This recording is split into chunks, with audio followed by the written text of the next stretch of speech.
Gimana sih caranya business agency Hmm. sama personal branding itu bekerja? Business agency is basically kita membantu brand Mhm. ataupun pengusaha gitu ya untuk mereka nggak usah mikirin kreatifnya. Menurut kamu seberapa harus sih anak muda itu melek sama financial? Harus, karena if you wanna be there someday, you need to prepare now gitu. Jadi kalau lu sudah tahu tapi nggak disiplin dalam pengerjaan, ya lu nggak bisa juga. Tapi kalau lu cuma disiplin dan tapi lu nggak tahu, itu nggak bisa juga. Itu kalau dari sisi influencer, cara dapetin profitnya tuh gimana sih? Dapat uang itu cuman karena lu tahu cara dapat duit dan gua nggak tahu. Kalau gua tahu dan gua melakukan hal itu, mungkin gua juga bisa dapat duit. Kamu invest di kripto nggak? Ada. Uh, I have, tapi semua di.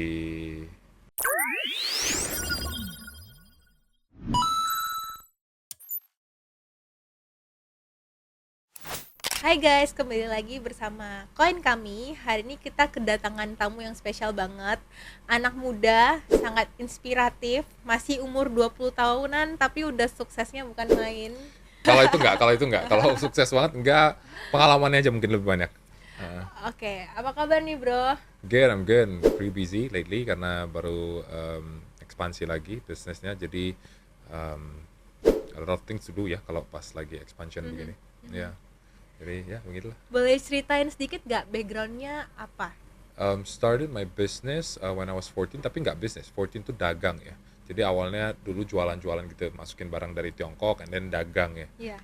Kayak Vanessa juga dulu dia dagang juga, and Iya. then kita dagang, and then after that moved to Beijing when I was 16, belajar Mandarin, and then started my acting career. Jadi dari kecil Oh. seneng seneng seneng perform anaknya. Jadi dulu dari penyanyi, penyanyi weddingan juga. Jadi dari duit penyanyi weddingan itu gue beliin barang, terus dan ada kebetulan temen gue yang punya barang juga, ya udah kita pakai modal itu buat modal usaha dagangan pertama gue. Hebat ya, diputar lagi diputar duitnya. lagi diputar lagi Wah. nggak hobi sekolah Heeh. sih anaknya, cuman ya ya udah dari sana, and then after that 16 moved to Beijing, started uni, and then career di acting dulu until COVID, balik ke Indonesia, balik lagi ke darahnya yaitu pengusaha gitu ya. Dan dari dulu pedagang, sekarang upgrade, sekarang nggak upgrade lah ya, maksudnya sekarang berpindah menjadi pengusaha.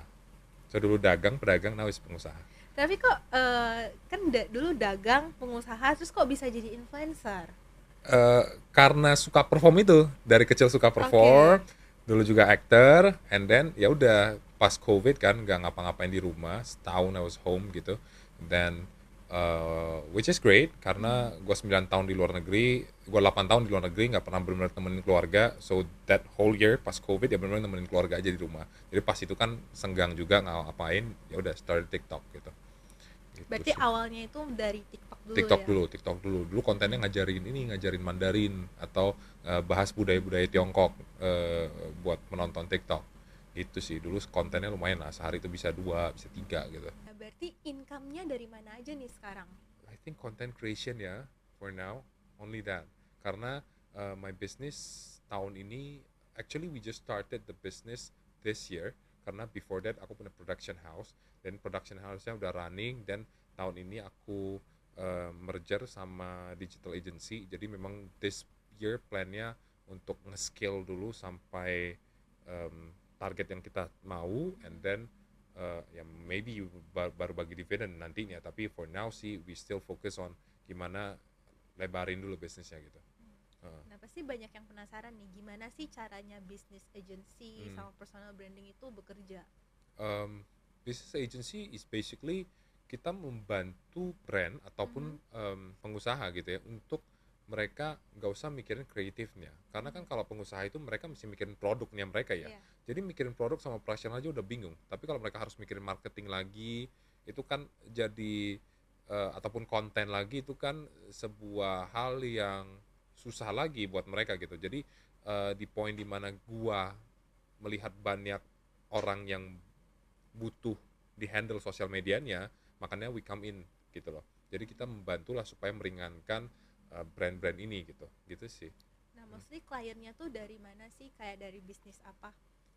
Wah kalau itu sih banyak ya, kita dari klien yang punya skincare, terus punya skincare, klinik kecantikan, restoran, sekuritas, um, forex, if you know, di jadi it's like a Japanese company. Kalau di Jepang itu mereka ada nama IB. Jadi IB itu adalah perusahaan yang menawarin broker-broker ke Oke. end user gitu. Jadi end user tuh biasanya nggak langsung ke broker. Mereka itu ke IB dulu, nanti dari IB itu baru kasih rekomendasi forex company yang mana yang forex broker yang mana yang bagus gitu. Jadi ya something like that.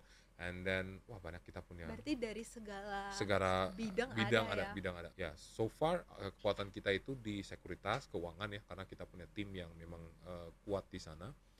Terus kita kalau kripto kita belum ada gitu ya, belum. Terus kita punya tim yang kuat juga di restaurant and also beauty. And also beauty.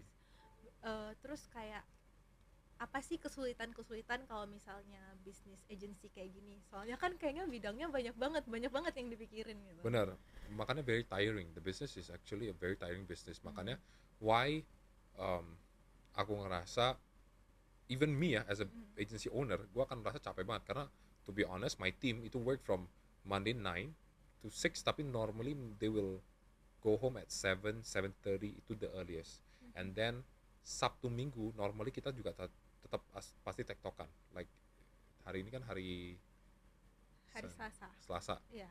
Minggu kemarin mereka juga masih ada tektokan. Wow, Kita wow. pagi jam masih ada meetingan, dan Sabtu mereka juga ada yang masih produksi. Jadi the business itself is very tiring business lah. Jadi kenapa brand kadang mau ya udah outsource aja kasih ke agency karena not worth the time gitu. Karena too tiring gitu. Dan juga kita agency kan kita punya tim kreatif yang lebih banyak kan. Jadi itu pasti akan lebih variatif daripada kalau brand tuh in-house gitu loh. Jadi brand normally kalau mereka punya dana, mereka mau scale fast, biasanya mereka akan nyari agency untuk bantuin. Kamu banyak klien dari Indonesia atau dari luar? We have Indonesian, we have Singapore, Indo, Jepang, China, and Taiwan. Oh, Malaysia juga. Malaysia kolagen. Oh nggak salah kamu juga dulu sekolah di China ya? Yes.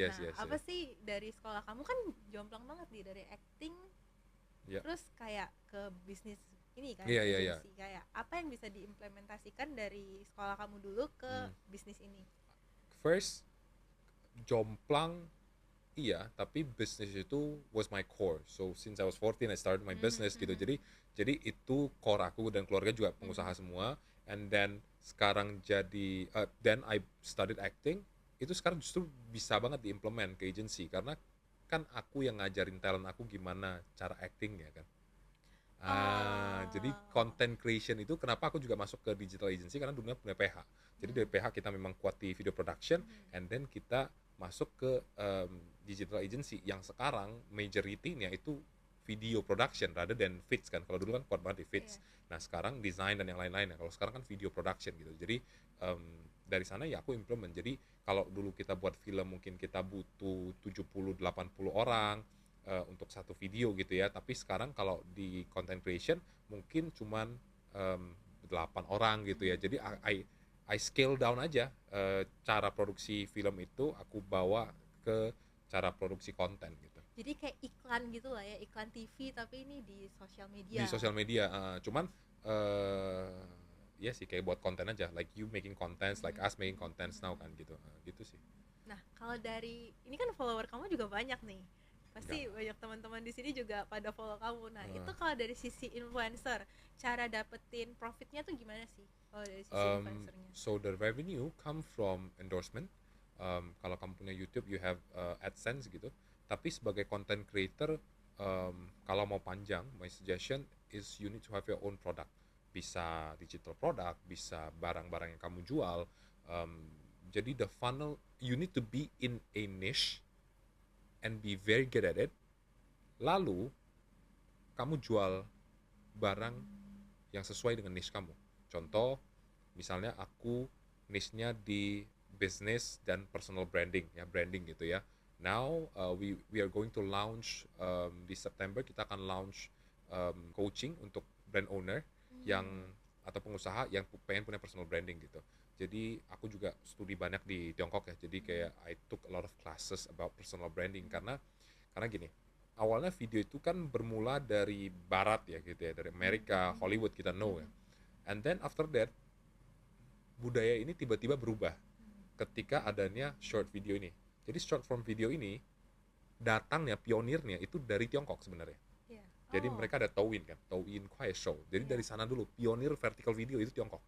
Nah dari sana bermunculan lah em, live stream, jualan pakai live stream, bermunculan lah apa namanya personal branding di vertical video. Nah itu semua dari Tiongkok gitu. Jadi Makanya TikTok juga ada di TikTok sana juga ya. dari Tiongkok. Ya. Jadi gue percaya karena pionirnya dari sana and I learn from them gitu kan. Gue langsung ke sana dan gue ngambil studinya. Ya udah, gue yakin yang diajarin di sana bisa juga diimplement kemari gitu. Karena kan videonya 1 sampai 3 menit dan apa yang sebenarnya diajarin itu adalah gimana kita catch pain point-nya manusia. Jadi making contents is about you punya pain point apa. I can know video ini bisa viral atau enggak when I post it or is when I edit it. Jadi or even when gue produksi gue udah tahu nih ini video bakal viral. Kayak sekarang gue ngobrol nih, Iya. gue actually sambil cutting nih di video Oke, oke, di oke. my brain gitu Iya. ya, lagi ngedit nih timelinenya, aku lihat oh nanti aku bisa pakai bagian ini bagian ini. Iya. Kenapa? Karena aku tahu bagian mana yang orang pengen dengar Yes. dan setelah orang dengar orang bisa mendapatkan manfaat daripada itu. Nah jadi itu yang pengen aku share ke teman-teman di Indonesia, business owner di Indonesia, karena menurut aku sekarang personal branding tuh sangat penting, sangat penting gitu. Jadi menurut aku ya itu tadi satu satu ya mungkin endorsement, kedua itu you punya produk sendiri, Punya produk sendiri. ketiga Ya. you punya bisnis sendiri. Terus ini kan tadi kamu bicarain dari sisi isi kontennya. Nah, kalau ada nggak trik-trik lain yang bisa membuat kayak kita tuh attract follower, attract attention ke sosial medianya kita? Selalu kasih benefit ke penonton kamu. Jadi tentunya ya tren, ngomongin apa yang lagi naik sekarang. Misalnya kamu niche-nya misalnya aku ngomongin tentang Tiongkok dan kemarin lagi viral Pak Zul bahas tentang banyak barang-barang ilegal yang masuk ke Indonesia. Nah kebetulan aku juga pengusaha yang banyak tektokan dengan Tiongkok. I will bring up that topics gitu. Jadi benar-benar ikutin tren, kasih benefit ke penonton kamu. I think dua itu sih. Terus since kamu banyak follower nih, banyak nggak sih juga kayak komen-komen haters gitu yang masuk? I think so far from my content ya, for my content itu lebih enggak, karena I know, karena aku orangnya mainnya safe banget. Jadi I don't nyenggol sana nyenggol sini, enggak. Nice. Mungkin bakal nyenggol nanti kalau di exclusive community Instagram aku, cuman aku belum. I was thinking about that actually, you know, because as content creator dan pun praktisi yang menjalankan bisnis, ada yang pengen aku obrolin, tapi aku tahu kalau I said that itu akan nyinggung, jadi ya lagi dipikirin sih. Normally konten aku sih nggak nyinggung. Oh nice. Ya. Terus ada nggak perubahan yang lu rasain ketika lu belum jadi influencer nih? Let's say ya followernya masih awal-awal Okay. sama sekarang yang udah gede gitu. It's connection ya. Personal branding itu kasih gue leverage yang gue nggak bisa dapetin kalau gue nggak punya personal branding. So if you guys know Tomorrow Coffee, Momoyu, semua foundernya mereka, I know them well, itu karena I leverage my personal branding gitu. Karena mereka tahu aku content creator business and they wanna learn about content creating, and then ya udah, they reach out to me gitu. Jadi a lot of these big companies yang dari Tiongkok datang ke Indonesia, they reach out to me ya through my social media gitu. Karena juga aku kebetulan fasih Mandarin, mereka mau belajar tentang market Indonesia itu gimana sih, and yeah, I talk to a lot of business owners. Aku bisa gedor pinturnya Sukor Sekuritas, ya itu juga karena leverage daripada personal branding. Dan aku juga banyak dapat klien semua juga dari personal branding aku. Jadi personal branding buat business owner di zaman sekarang menurut aku itu keharusan gitu. Nice, Hmm. nice. Nah, kamu punya bisnis yang agency tadi. Hmm. Terus kamu juga menjalankan influencer Ya, konten. ya, ya. Terus kamu juga punya les Mandarin. Nah, manage-nya 3 bisnis ini sekaligus gimana? Oke, kalau jadi actually the business is actually sistemnya all the same. Karena punya agency itu adalah agency pembuatan konten. Mhm, Jadi the team struktur timnya itu sama dengan gua jadi content creator. mhm, Same structure. Buat les Mandarin, I have my partner itu mhm, dari Shanghai, jadi dia yang ngurusin semua tentang em, apa namanya kurikulumnya. Kalau aku operationnya doang. Jadi operationnya hmm, it's so actually my line business itu sama, yaitu branding and digital marketing. Jadi nggak terlalu susah sih karena and also lah di setiap lini bisnis ada partnernya yang bantuin gitu. oke. Dan menurut kamu seberapa harus sih anak muda itu melek sama financial? Harus karena if you wanna be there someday, you need to prepare now gitu. I live a frugal life. I have one white shoes, one black shoes. Untuk baju, I have 24 kaos hitam, I have 12 kaos putih. I have, jadi frugal itu menurut aku sebenarnya keharusan untuk anak muda from my side gitu Ya. ya. Karena em, di dunia sekarang yang gaji itu nggak mungkin kebeli rumah, Mhm, mhm, semakin banyak orang atau Gen Z ataupun milenial yang kalau cuman ngarepin dari income kantor itu lu nggak bisa kebeli rumah ataupun nggak bisa capai financial freedom, lu harus paham finansial juga, baik dari investment, baik dari how you spend the money and how you earn the money. Jadi when you earn the money, lu spend sesedikit mungkin and then the rest of the money you invested gitu. Jadi harus sih, karena sekarang dunia terlalu kompetitif menurut aku. tapi kayak gaya hidup kan sekarang juga kayak menjadi tantangan ya. Hmm. Kayak apalagi lu kan di bidang content creator, ketemunya juga sama orang-orang yang mungkin punya gaya hidup yang wow, ya kan. Itu gimana cara lu ngatur kayak eh, kayak nafsunya kita untuk kayak Oke, tetap stable gitu. the rahasianya nih ya, ini rahasia gua nih. Never spill this anywhere gitu ya. Yaitu banyakin value lu supaya orang menilai lu bukan dari apa yang lu pakai tapi dari value lu sendiri. Mhm, I mhm. always believe that. So gua kalau keluar gua nggak pakai Rolex, gua Yes. juga nggak perlu minder. Mhm, Um, gua nggak pakai LP juga gua nggak perlu minder. mhm. Steven is just being Steven, and I can connect to a lot of business owners without having those things gitu. Jadi kalau bilang Nice. you harus punya itu untuk leverage you punya bisnis atau you punya kepercayaan diri, ya boleh aja kalau Iya. you punya kemampuan itu. Iya. Tapi kalau you tidak punya kemampuan itu ya jangan dipaksa. Nice. Menurut aku sih Nice. gitu sih. Iya. Heeh. Kamu ini pertanyaan yang keluar nih dari jalur. Kamu invest di kripto nggak? Ada. Uh, I have, tapi semua gua ada di BTC semua sih. BTC ya, BTC Bitcoin semua. ya. I don't. Karena dulu main juga di altcoin, tapi karena sekarang fokusnya bisnis, kalau mesti pantengin altcoin lagi kayaknya sih enggak deh. Kayaknya karena kita mesti fokus kan. Jadi Yeah. when you lose the money minus 10%, 20% aja kayak is this a good thing or not, because the pace di crypto itu kan cepet banget Yeah, gitu, apalagi yeah, altcoin gitu yeah. ya. Jadi daripada lu harus mantengin dan deg-degan dan lu kalah gara-gara lu nggak pantengin, I think yang aman-aman aja. Gimana pendapat lu tentang kripto? Karena nggak ada yang tahu tentang future, for me, gue investnya itu ya gue diversifikasi lah. Jadi nggak all in juga. Saham gue, I think lately because fokus banget ke bisnis, jadi I don't really invest in a lot of instrument. I just have Bitcoin and ya Oh. reksadana gitu. Bitcoin dan Nice, reksadana. nice, Gue nice. juga nggak masuk ke saham sih sekarang.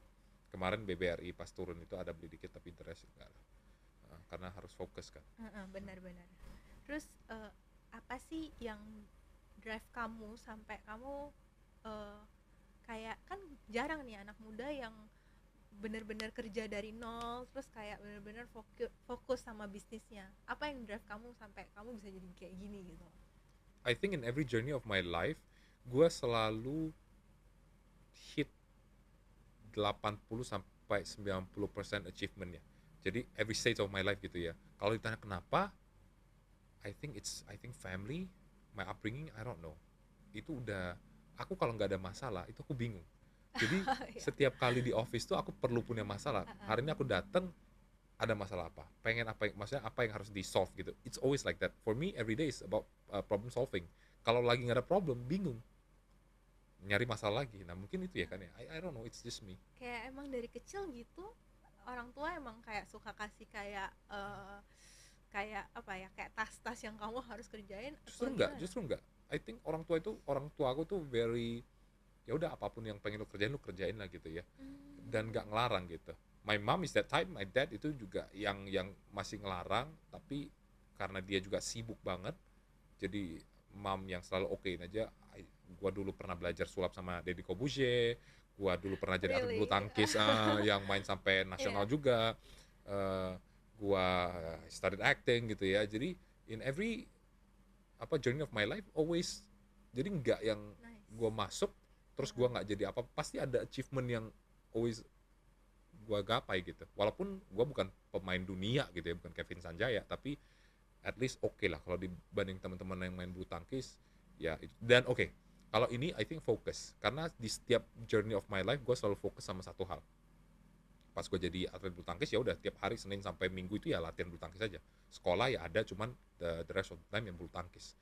Terus pas gue main sulap ya time-nya itu cuman buat main sulap gitu tuh SD kan. Dan masuk ke kuliah, kan dulu gue 14 gue mulai bisnis, tapi pas masuk kuliah acting I give up everything and focus on theater full time gitu. Jadi dari yang dulu gua awal-awalnya masuk jadi pemeran pembantu yang cuman ekstras yang lewat-lewat sampai jadi pemeran utama. Jadi it Wow. took me for like 3 years gitu.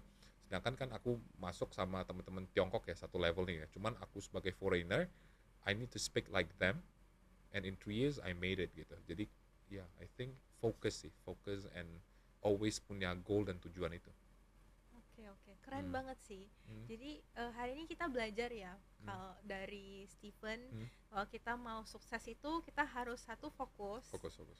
terus kita juga harus punya goal. Ya.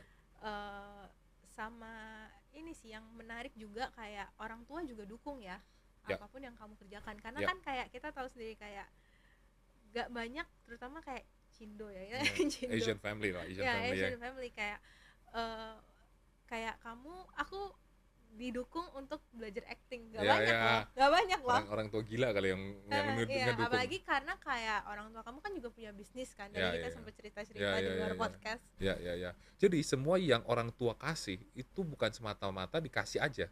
Mhm. Itu semua karena proses achievement yang gue dapat gitu. Jadi kayak misalnya gue bisa belajar acting, I moved to China 2013. 2015 gue masuk ke acara TV di China yang ditonton seluruh dunia. Jadi CCTV4 itu tayang seluruh dunia dan orang tua di Indonesia juga nonton gitu. Oh, At that time. bangga Jadi banget pasti ya. I was in the untuk 8 episode I was there gitu kan. Untuk acara 16 episode I was there, and then di 2015 and then 2016 gue masuk ke sekolah film paling besar di Asia, Beijing Film Academy. Masuk dan dapat scholarship lagi dari sana, and then 2017 ya TV, and then after that semua ya tentang apa yang aku kerjain gitu. Jadi the support itu equals to the achievement juga. Jadi nggak bisa kalau cuman ngomong doang gue pengen ini tapi nggak ada achievementnya gitu. Benar-benar. Like now yang aku kerjain juga beda sama bisnis keluarga dan aku kerjain sendiri. Cuman ya orang tua dukung karena ada equals to the achievementnya. I came to Jakarta 2021 masih ngekos. I have nothing Wow. back then. I have no friends, I have no connection. So everything yang teman-teman nonton di reels gue sekarang, it's basically what I earn and what I accomplish in this 3 years gitu. Jadi kayak it's nggak ada, kalau yang kali ini nggak ada support orang tua ya. I mean I have like a little of money pas gue dulu kerja di Tiongkok, balik ke sini. Dan gue mikir kalau gue ke Jakarta gue punya tabungan untuk 10 bulan. Kalau misalnya tabungan gue habis ya udah gue balik ke Medan, gue mungkin bantu orang tua atau apapun itulah ya, gue mungkin buka les Mandarin atau apapun itu. And then gue datang ke Jakarta merantau. Bulan pertama mulai networking, ya udah bulan kedua mulai ada kerjaan, bulan ketiga, bulan keempat, bulan kelima pelan-pelan until now. Jadi bener-bener ya bootstrap banget sih. Tapi kok kok kamu bisa punya keberanian, oh aku pindah Jakarta aja nih, padahal di Medan kan udah enak banget kan hidupnya harusnya. Ini jujur banget. Gue bingung ya kalau orang bilang lebih nyaman di kampung halaman. Ini gue jujur, gue bingung karena Soalnya kan lu udah bisnis orang tua kan di sana, kayak tinggal menjalankan aja gitu. justru itu nggak enak lah, karena lu tahu ujung hidup lu tuh apa, ya nggak sih? Oke. Itu nggak enak. When you start again, when lu ada di comfort zone lu di kampung halaman, lu punya bisnis orang tua, habis itu apa? Habis itu lu akan disuruh pacaran, lu akan married, lu punya anak, lu dibeliin rumah, and then lu ngurusin usaha orang tua. Ya udah, habis tuh lu melihat ujung daripada cerita hidup lu ya akan sama kayak orang tua lu. That's my thought gitu. Until now even so. Jadi kayak for me now, gua bisa ke Jakarta, all the connection yang gua build. Kalau gua masih kalau gue lanjutin usaha orang tua, semua yang terjadi di Instagram itu tidak ada sekarang, Setuju. ya. And then dan gue udah 3 tahun di Jakarta, jujur gue udah mulai bosan. Tapi I need to scale my business until certain point. I think I need the team until 50. When the team hits 50, I think I'll move to China to scale the business, or Singapore, and then the end goal must be Dubai. Pengennya begitu. Cuman ya I don't know, karena boring gitu loh. Bosen gak sih? Bosen. Tapi kan kayak kalau di kerjaan lu kan lu ketemu lagi tantangan yang baru, bisnisnya beda lagi, kayak kan beda-beda setiap kayak oke lah kalau misalnya kerjaan orang tua lu di Medan Iya, distribusi ya kalau nggak Iya, salah ya. iya, Jadi iya. itu gitu kan patternnya Iya, gitu iya. terus, tapi kan ini kayak tantangannya baru terus. Oke, dan Itu juga maksudnya membuat lu bosen juga gitu. oke, karena maksudnya kalau sekarang di agency gitu ya, karena Iya. kliennya baru terus kan, Iya, beda-beda terus beda-beda. industrinya kan. Heeh. Bosen. Karena kenapa? Karena sepulang kerja ya udah lu ya akan pulang rumah aja kan. Dan kalau lu networking lagi ya, I have a lot of friends yang dari finance ada, misalnya dari kayak kalian kan dari finance juga ya. Terus ada juga temen yang dari pengusaha dari Tiongkok, ada juga yang pengusaha, ya mostly itu ya pengusaha dari Tiongkok, banyak banget industrinya, atau dari teman-teman yang finance atau content creator, artis juga banyak temen aku. Oh, Cuman oke. ya udah, kalau mainnya di mana? Paling di Jaksel, Pik, Oh, oke. Barat Jadi Jalan. jadi lu lebih ke environment-nya, lu pengen yang lingkungan yang baru gitu Iya, ya. iya, Kayak lu pengen yang baru it's gitu. it's not challenging anymore gitu loh. Ya bukan nggak challenging ya, still challenging karena bisnis selalu ada problemnya untuk kita solve gitu. Tapi until one level, ya udah akan Jadi rutinitas. ya jadi gitu. rutinitas gitu. Dan menurut gua udah nggak menarik aja kalau itu udah rutinitas gitu. Kayak Oh, sekarang kan nice. masih ada fokusnya kan, misalnya oke, the goals is um, mau 50 dulu karyawannya atau 80 dulu. Oke, kita hit sampai sana dulu ya. Itu after itu, nah baru kita bidding misalnya mau di Singapura atau mau di Tiongkok gitu. My goal sih di Singapura gitu. Di Tiongkok gitu. Nah, kita coba lagi produk sourcing atau apa, kita buka company di sana, kita sourcing company atau apa gitu, nanti kita lihat gitu loh. Nah, cuman ya gitu sih akunya.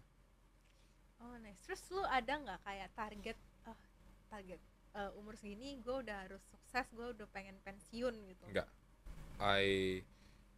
Oke, jadi kalau orang bilang gua itu ambisius, iya, tapi gua nggak pernah ambisius sama angka. Mhm. Jadi gua nggak pernah, lu harus punya uang berapa, atau lu harus di umur sekian punya aset apa aja. Ya for me it's not about the number, tapi about the process yang setiap hari gua harus menjadi lebih baik aja. Oh, nice. Ah. Jadi lebih ke pengalaman. Pengalamannya, ya? nah pengalamannya bener, yang buat Iya. kasih gua endorphin itu Iya. pengalamannya. Jadi kayak Iya. tadi gua bilang kan, gua pengen ke Tiongkok misalnya, gua pengen punya sourcing company di sana. Itu juga karena pengalamannya dan challenge-nya, bukan karena uangnya lebih besar atau apa, enggak. Jadi enggak, the focus is never there gitu. Even if people ask me, kok 1 miliar pertama itu kapan atau apa, yang nggak inget aja gitu, karena bukan fokusnya gitu. Tapi kalau mungkin mau di trash back dari gue punya pendapatan, ya mungkin I can look for it gitu ya. Cuman kalau normally I don't think of that gitu. Kayak berarti lu pengalaman sama achievement. Ya. Nah, gue tuh suka penasaran nih sama yang kayak tipe yang kayak lu gini, eh, punya kepikiran gak sih kalau someday gue pengen punya keluarga kayak let's say married, ya kan? Gue penasaran Oke, aja. oke. Kalau Just curious gitu. oke, ini iya, tapi ya, this is a very hard question Hard, karena ya. semua followers gue tahu gue, wah, pengalaman relationship gue buruk lah, nggak ada yang Oh bener. gitu. Kayak aduh, buruk. Kayak yang follow gue kalau udah bertahun-tahun pasti tahu gue nggak pernah ngepost cewek karena selama ini ya bingung aja, nggak pernah ada yang pas gitu loh, ngeklik. Wah, ngeklik ada, cuma kayak nggak pernah yang panjang ada juga sih, cuman I don't know lah. Kayak I I'm feel not you sih, expert kayak in this. kayak sometimes kadang-kadang tuh Uh, kalau misalnya cowoknya workaholic gitu Yeah, ya, yeah. kayak sibuk banget, terus kayak jadinya kan pasangannya kayak kadang merasa ketinggalan atau apa, kadang kan kayak merasa bukan ketinggalan, Tertinggal. ditinggal gitu, kayak gitu. I think I need someone that needs to be independent enough but mature enough juga. Jadi dia independent dan mature. Jadi I'm a dominant guy, but I am not a very dominant guy. Jadi gini, kalau orang bilang kan di zaman dulu gitu ya, Yeah. kalau cowok-cowok yang apa, patriarki, is it the word? Iya, Kayak oke, cewek itu harus gimana. Iya. For me, I love cooking, I love cleaning. Rumah gue itu rapi gitu ya. Jadi for me to do that itu juga nggak apa-apa gitu. And I also do that gitu. Jadi gue nggak ngarusin cewek untuk ngelakuin hal itu. Cuman jika ceweknya bisa melakukan hal itu, it will be a plus point gitu for me. Iya. Dan that's what I mean. Yang gue itu sebenarnya quite tanan secui. What is that in Indonesia? Maksudnya kayak cowok yang dominan dalam keluarga, tapi juga sebenarnya nggak terlalu dominan. Jadi I need to find someone that mature enough untuk itu. Karena gue ketemu cewek yang selama ini gue ketemu, mungkin either dia terlalu dominan atau dia submissive banget nih. Okay. Karena kalau yang submissive banget dia nggak mandiri, kalau yang terlalu dominan gue juga nggak kuat. Nah gitu lah, kira-kira gitu. Jadi I need to find balance lah. I need to find someone with balance. Nice. Keren sih. Ya susah. Ya, mungkin makanya saya sudah ya begini lintang lantung lama ya. It's not young anymore. I'm not young anymore. I'm 28 this year, so it's not young. Still young lah. Still Still young. Apalagi mau okay lah. cowok kan. Ya oke lah. Nah, kamu kan udah lama nih bisnis sama orang China. Kamu juga sempat tinggal di sana kan. Apa sih yang kamu pelajarin dari culture-nya mereka? Kayak China kan maju banget nih. Doing business with Chinese people is not easy. Everything is about number. Jadi kayak sebagai agency di Indonesia, kita tahu agency itu sebenarnya adalah perusahaan marketing yang kita bantu you kasih exposure gitu. Tapi teman aku yang di Eropa work di salah satu agency terbesar periklanan di Eropa, di Jerman. Kalau kayak Chanel, mereka kasih budget 500.000 US dollar a year ke company mereka. Itu kan mereka ada namanya di billboard dan yang lain-lain lah gitu ya. Itu kan tidak bisa benar-benar terhitung ya ROI-nya berapa ya. Okay? Tapi kalau di working with Chinese company itu, apalagi yang datang ke Indonesia belakangan ini, always yang mau number driven. Jadi harus ada gua invest segini atau gua bayar lu segini equals to how many numbers gitu.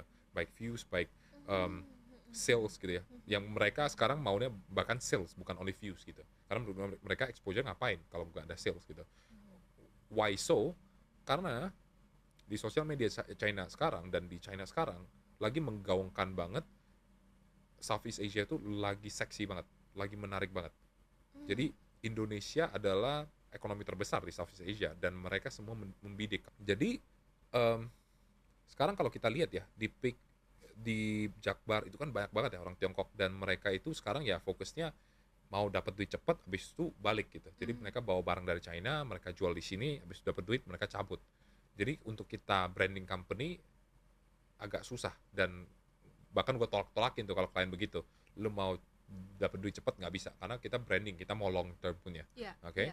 Nah, itu di agency. Tapi untuk masyarakat Indonesia sekarang ini jadi problem, apalagi pengusaha Indonesia.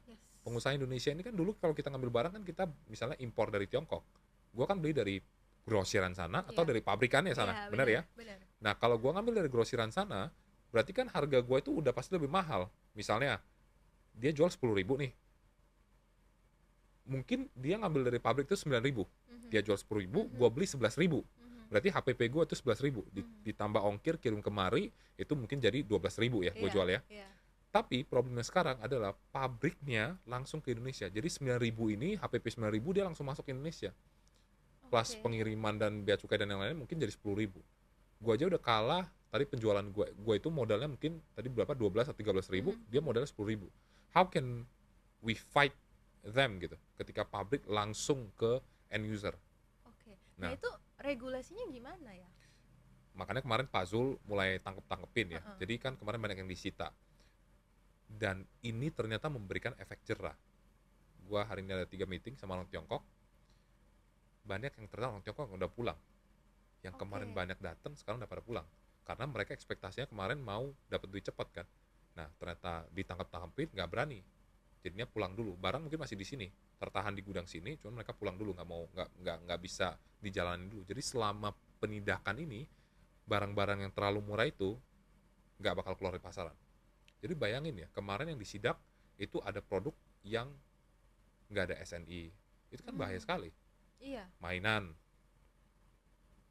yang harusnya di SNI kan, kadang kan SNI itu ada biayanya jadi harusnya jadi mahal, mereka nggak ada dan mereka langsung masuk, mereka langsung jualan di marketplace. Ya pasti mati pabrik-pabrik boneka di sini ya, Iya. game over lah. Nah jadi apa yang dilakukan Pak Zul itu menurut aku benar. Betul. Nah, cuman kalau orang selalu justru itu hate comment, kenapa nggak di bea cukainya diatur dulu? Bener, itu nggak salah. Nah, jadi bea cukainya harus dibenahin, yang ini sudah ada di pasaran juga harus ditangkap-tangkepin, sehingga menyebabkan efek jerah. Dan Iya. benar terjadi, ini pada orang-orang Tiongkok pada pulang, yang bisnisnya nggak jujur ya gitu. Gitu. Betul. Berarti mereka itu juga banyak loss di bagian ini ya, ekspedisinya kan, kok bisa sampai masuk Indo Di bea gitu. cukainya, di bea Bea cukainya, cukainya. di bea cukainya. Cuman ya it's very, karena gini ya, kita juga importer, kita paham. Barang ketika kamu masuk, kan nggak mungkin setiap kotak itu dibuka dong isinya apa, Setuju. ya kan?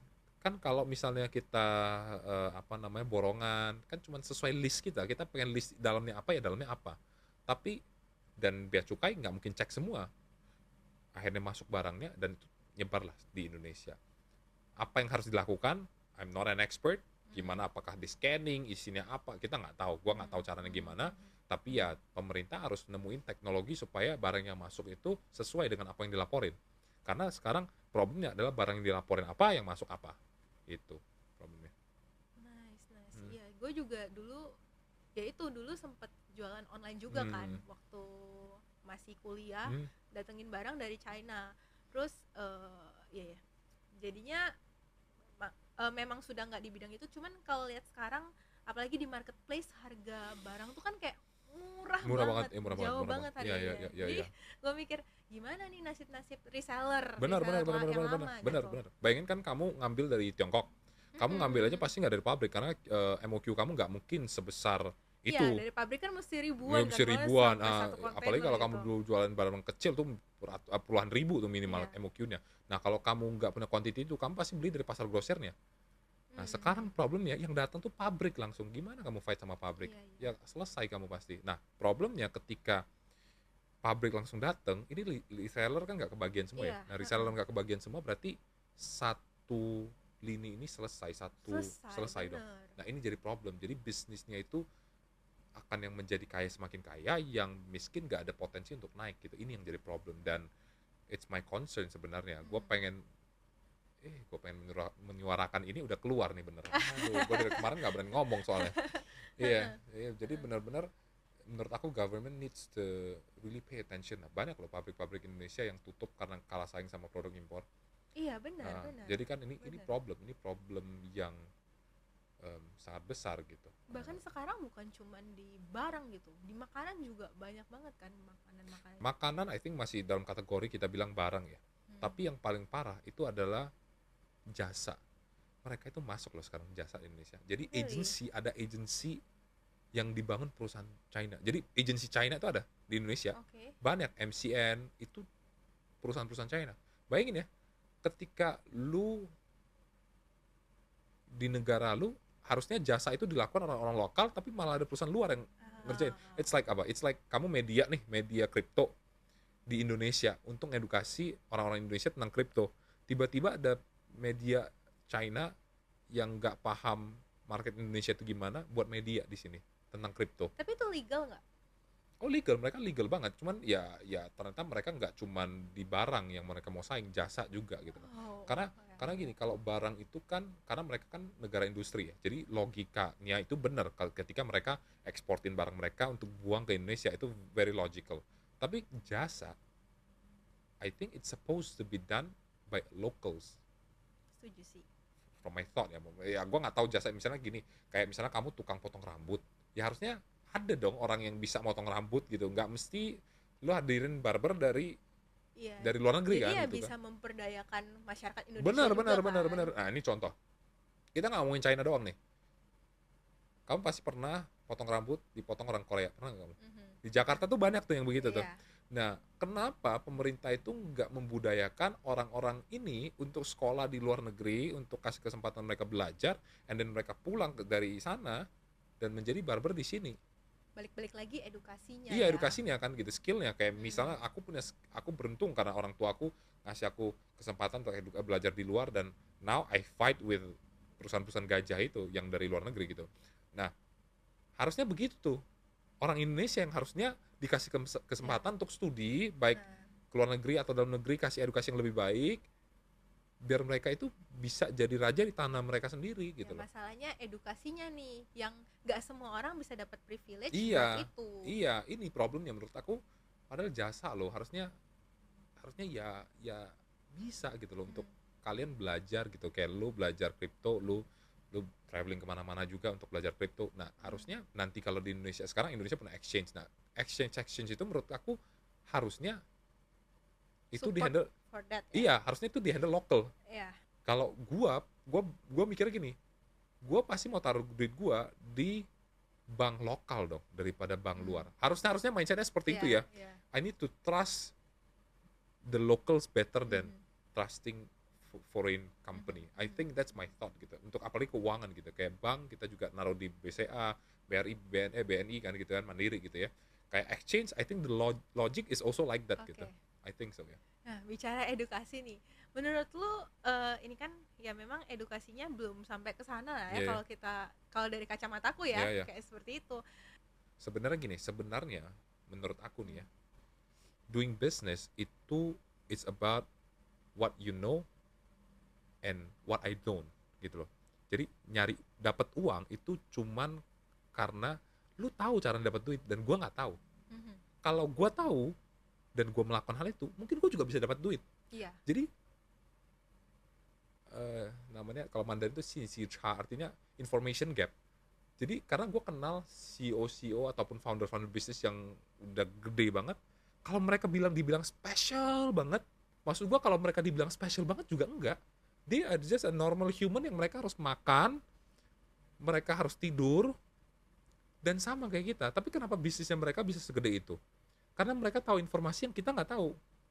Jadi mereka belajar tentang sesuatu yang mereka belajar sesuatu yang kita nggak tahu, dan mereka disiplin. Disiplin. Habit juga kan. Iya, habit juga, mereka disiplin gitu loh. Jadi kalau lu sudah tahu tapi nggak disiplin dalam pengerjaan, ya lu nggak bisa juga. Tapi kalau lu cuma disiplin tapi lu nggak tahu, itu nggak bisa juga. Paham nggak sih? Iya. Jadi paham. unit kayak sekarang kamu paham banget tentang kripto gitu ya. Kamu mungkin scalping di kripto 10%, 20% per month kayaknya gampang buat kamu. Iya. Karena kamu tahu informasi itu.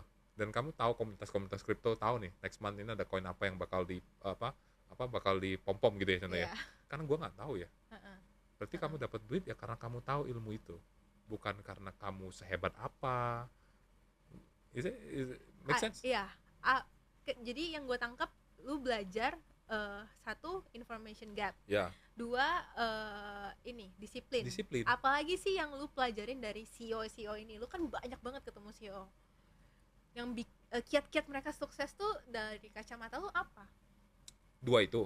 Dan mereka memang disiplin gak cuma di kerjaan, di kehidupan mereka pribadi juga. Jadi CEO yang gue ketemu itu biasanya mereka punya lifestyle biasanya ya, itu kalau apalagi yang masih lebih muda itu lebih healthy. Jadi terlalu yang ngaco kayak clubbing, nggak tidur, besoknya lanjut lagi, jadi nggak merusak badan lah.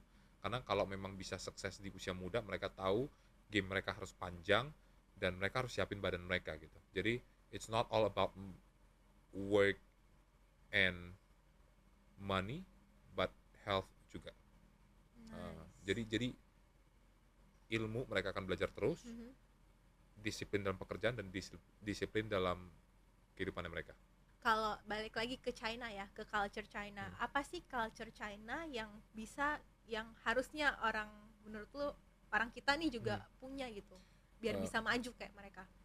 Memang mereka itu result driven ya, result driven. Jadi menurut mereka itu hasil paling penting. Proses, gue nggak mau tahu lo kerjanya gimana, gue maunya hasil. Jadi apapun itu numbers, kan kayak gue bilang gitu. Sedangkan kita orang Indonesia, kita nggak gitu. Ya mungkin karena aku juga ada darah, maksudnya kayak aku juga besar dan lahir di sini. Yang tadi gue bilang, gue itu bukan nominal driven, gue itu proses and achievement driven gitu. Kalau mereka itu numbers driven gitu loh. Jadi berapa angka yang bisa gue dapat gitu. Kalau gue so far sih I'm not like that still ya. Nggak tahu itu bagus atau enggak. Capek kan hidup kayak gitu kan. Kayak lumayan sih. Ya capek ya. Gue juga ada kerja sama perusahaan luar, China juga. Juga kan? Memang ya kayak gitu. Pokoknya kalau misalnya lu bisa nyiptain angka yang wow, mereka bakal puja-puja lo. Tapi once lu drop, padahal sepanjang 6 bulan, lu bisa kayak achieve 5 months satu kali, dan ini bagus banget. Satu kali aja drop langsung wah. Iya kan. Jadi kayak I don't know, live, apalagi kita content creating ataupun ya contoh konten. Apakah ada warranty setiap konten pasti viral? Ya nggak ada lah. Gue di sini ngajarin business owner untuk punya personal branding di sosmed, itu aja yang gue ajarin. Gue bilang ke lo orang, itu nggak akan jamin you pasti viral setiap konten. Tapi lu bisa viral nggak? Bisa. Tapi tidak setiap konten. Dan itu kalau menurut gue ada content creator yang bilang setiap konten lu bisa viral tuh, atau ada guru yang ngajarin setiap konten yang gue ajarin tuh pasti viral tuh, menurut gue sih ya lu percaya deh. Tapi ya menurut gue sih ya gue bisnis gue nggak suka yang gitu gue nggak suka yang nggak mungkin gue yayain deh, ngapain gitu loh. Yang logika aja gitu loh. Cuman kalau lu belajar sama gue, personal branding lu jadi dikenal orang jadi tahu lu bisnis apa, bisa nggak? Pasti bisa. Kalau itu gue berani jamin. Kayak orang tahu gue ngapain. What I share is what I learn from China and also what I implement here. Jadi itu benar-benar yang gue ajarin, yang gue tahu bisa di-achieve lah gitu. Nice. Gitu. Last nih, apa sih tips biar cepet growth follower? Oke. Growth followers tuh sebenarnya tadi gue udah bilang harus relevan to apa yang lagi dibahas, harus relevan to the trend. Yang pertama, yang kedua, lu harus punya personal branding yang kuat. Jadi misalnya Vanessa content creator juga, kamu dibanding dengan kreator kripto yang lain, apa bedanya? Karena mungkin aku punya informasi yang lebih ya. Karena kripto kan luas, dan aku memang sengaja untuk pergi ke event-event internasional biar aku bisa kasih informasi yang lebih gitu buat followerku gitu. Ya, nah itu kan information gap yang Vanessa tahu, yang mungkin orang Indonesia nggak tahu nih. Nah, karena information gap yang kamu punya itu, kamu kasih tahu tuh ke penonton kamu. Nah, orang kan, oh iya ya, Vanessa ini bulan ini ke Malaysia, next month dia ke US, next month dia ke Taipei, dia belajar terus nih. Orang kan melihat ya, dari apa yang kamu pelajarin itu kamu share ke mereka. Nah, legitimasi kamu itu dilihat dari sana. So are you a legit influencer or not, itu dari sana. Like me talking about China, I go 4 times or 5 times a year to China. I just came back last month, dan I go to big companies in China, gua studi banding dan yang lain terus. Jadi apa yang gua katakan itu apa yang gua lihat, bukan gua muluk-muluk gua ngomong doang gitu. Jadi legitnya itu ditahu dari sana. Jadi you can share content about yang tadi gua bilang, went to Taipei, and then dari event ini, summit ini gue belajar tentang apa, and then share 3 tips about investing crypto yang gue pelajarin di Taipei. Jadi hal-hal itu sih yang harus lu punya gitu. Nice. Oke, thank you ya Steven. Malam ini nggak kerasa kita ngobrolnya panjang banget. Bahkan sebelum ngobrol Yeah, di yeah, sini yeah, kita udah sure. ngobrol panjang banget di depan. Thank you. Oke guys, thank you for watching and see you on the next video. Bye bye.